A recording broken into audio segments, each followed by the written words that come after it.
How is the market growing for you? From about 10 million users until less than a year ago to about more than 300 million users. How has been the India market growing for you? And where does India fit in at least the top markets for Zoom? Thank you, Nishant, for having me. India is incredibly important. And as you did mention, across the globe, we saw at the end of December, 10 million daily meeting participants, including both our free and paid users. Right. And that shifting and reaching up to 300 million daily meeting participants in April, for the globe for free and paid users. In India specifically, the free user base has grown about 67 times from January through April, and the paid user base has grown about 4 times from January through April. That is significant for us. And the way India fits into our sort of thought process is an incredibly important market. We already have an office in Mumbai. We have 2 data centers in Hyderabad and Mumbai. We've announced this new technology R&D center in Bangalore. That's right. The reason why we chose to invest more in India, number one, it's a key hub for operations for many companies in the region. You have significant number of conglomerates that are global sitting in India, headquartered in India. You also have a lot of global multinationals wanting to do business in India. So from an enterprise perspective, it makes sense for us to want to be that connective tissue that connects Indian companies to the world and vice versa. We also have about 1.3 billion people or so in India that are very tech savvy, that adopt technology, that are curious, that want to meet, each other and people beyond their borders. And it's a significant opportunity for us. Last but not least, and very important, India has an incredible pool of talent, especially in the STEM fields, especially in engineering. And as we look to scale our company to sort of match and support the user growth that we've seen throughout the world, we need to continually look at new areas for talent. That talent is very hard to come by. It's competitive. Everybody wants the best. We are no different. And it's a no-brainer for us to be in India.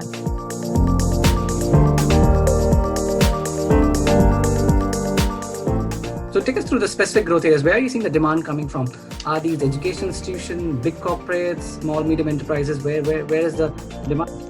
To be honest, it's across the board. And I think that is the biggest difference we're seeing from pre-pandemic, or during pandemic, and then through post-pandemic.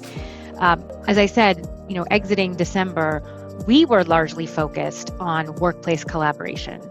The pandemic was a huge responsibility and an opportunity to serve people who really couldn't connect to each other physically.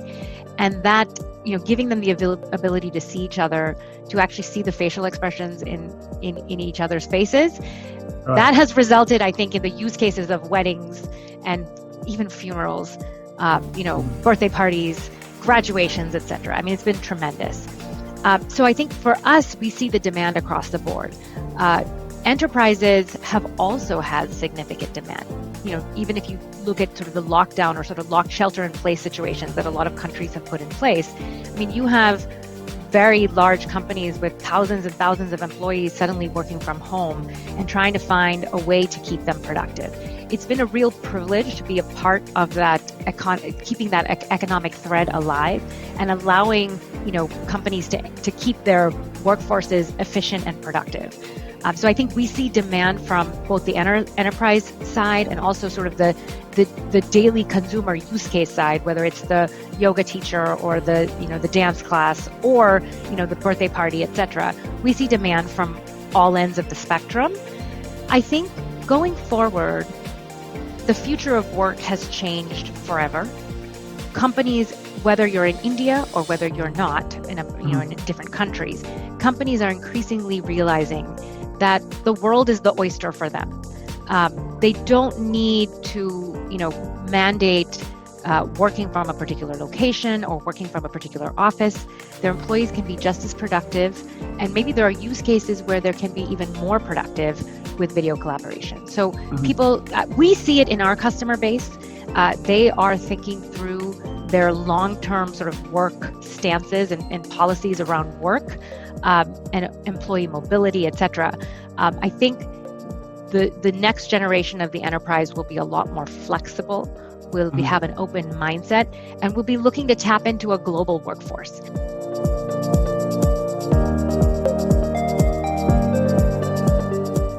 We see a lot of players coming in, jumping in, both in, well, we have domestic players, we have global players eyeing a pie of the video conferencing market. One such player is telco retail giant Jio, and Jio came up with this product called JioMate. And one specific I want to talk about Jio as well. What was your first initial reaction as well? Because it looks similar to Zoom. So when you saw the product, how did you feel? To be honest, we are very used to competition. When our founders started the company in 2011, there were some very, very large legacy technology behemoths already playing in the space. Competition makes us only want to innovate more. And, I have to tell you, the UI is one aspect of the product.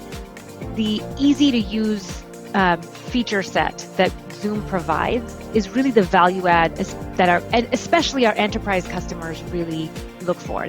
They give us feedback that here you have an enterprise grade product with great security, but you also have a very easy to use interface. That's one aspect of the benefit. What drives the crystal clear video, the global network connectivity, those are all things that we do on the back end that I should say are our secret sauce. And so it's the combination of that delivers this experience. And I think that is where we need to focus on innovation and on making sure that we continue to take and incorporate our customer feedback to provide them the best experience possible. That is the only thing we can say about competition. I mean, it spurs us to want to innovate more.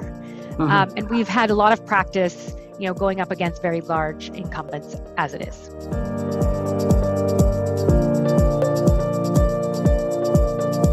In Indian government as well, we saw the government of India coming up with the advisory of asking people to not choose Zoom.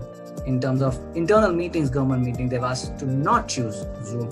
How are those interactions with the government happening? Where are you? Yeah. Can we reach a point that come up and say that Zoom is okay to be used? Right. So I can't speculate on rumors. I'm not sure where it is where the Indian government has said don't use Zoom. So the Indian CERT, or the Computer Emergency Response Team in India, CERT-in, it has had several advisories, put out several advisories since 2019 on Zoom. And it follows this practice for all sort of major technology companies. And it has not released anything to date that says we are unsafe. We continue to engage with, I think you're probably referring to the Ministry of Home Affairs. We continue to engage with them. And, we're trying to provide them with as much information as possible to make an informed decision. So, again, I go back to our culture. We're an all-in kind of company, from the receptionist all the way to the CEO. And everybody has sort of a great pride in sort of delivering a product. And that's no different than sort of our India team. And we have been very engaged with the government of India to actually get the feedback and sort of incorporate the things that, government of India as a customer would like to see in our service. And that's an ongoing process. And we feel very positive about it.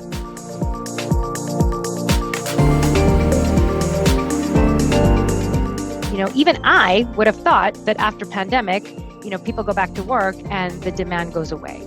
But the reality is people have realized what online collaboration provides for you, especially online, very high quality video collaboration, what that provides for you. And I think the opportunities to reach different people across the world, whether down the street from you or sort of in another country, are limitless.